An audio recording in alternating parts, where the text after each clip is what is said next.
This is Autoline Daily reporting on the global automotive industry. Tesla beat analysts' expectations with its global sales in the second quarter, and now it's under pressure from Wall Street to prove this wasn't a fluke. So to keep the sales momentum rolling, it's simplifying its lineup and cutting some prices. It dropped the standard range versions of the Model S and X. That means the starting price for those EVs are a bit higher.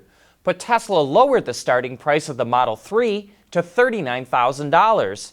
And in China, it cut the price of the Model 3 by 5.5% and the S and X by 4%. By reducing the number of trim lines it offers, Tesla will simplify its assembly process and can probably get a bit more production out of its plant. And Elon Musk is not going to be the only car guy going into outer space.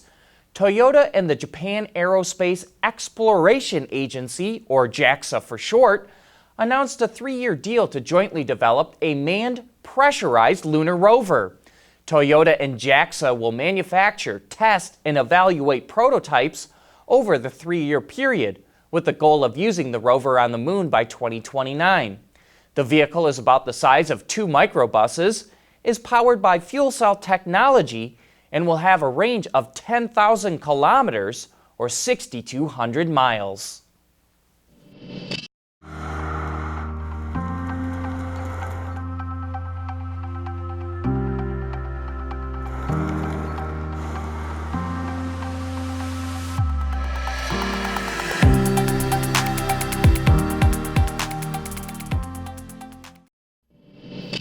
Even though the overall U.S. market is down 2% for the year, the small van segment is up 5%. 4 automakers sold almost 37,000 of these vans in the first half of the year, and the Ford Transit Connect is the runaway winner in the segment. It's up over 28% and sells more than all the other small vans put together. The Nissan NV200 is the next best-selling small van, followed by the Ram ProMaster City. Chevrolet used to compete in the segment with the City Express. It was just a rebadged version of the NV200, and sales were the worst in the group, and GM stopped buying the vans from Nissan a year ago. The Jeep Gladiator fills a unique niche in the pickup segment that really doesn't have any direct competitors, well, at least for now.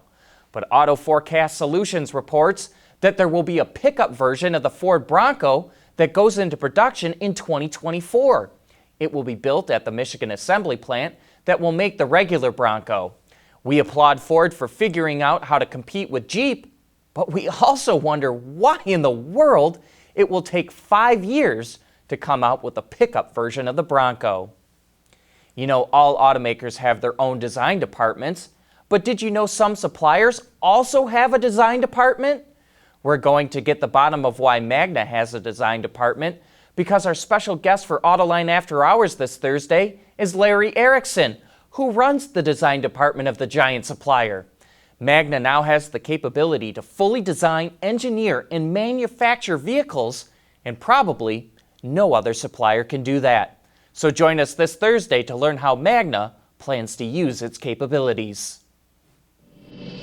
Autoline Daily is brought to you by Bridgestone Tires, your journey, our passion, and by DuPont, transforming industries and improving lives through material science. Artificial intelligence is starting to play a big role in the auto industry, and BMW is showing off how it can improve its stamping process. Dust and oil residue left over from stamping metal parts were occasionally confused as very fine cracks by the previous inspection process. But AI can compare newly manufactured parts to the master part so that false defects aren't flagged, and that cuts down on complex manual inspections. And these inspections are not limited to one part of the vehicle. An AI application in the final inspection area compares the vehicle order data with a live image of a newly produced car, and if anything is off, like the X-Drive badge is missing, a notification is sent to the final inspection team. BMW says it uses AI to maintain high-quality standards and relieve workers of repetitive tasks.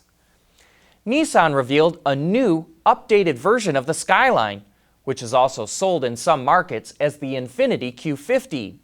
The front end gets inspiration from other Nissans, including the GTR, and enthusiasts will appreciate the reintroduction of the Skyline's iconic 4-circle combination lamps. Under the hood is a 3-liter twin-turbo V6 that offers up to 400 horsepower.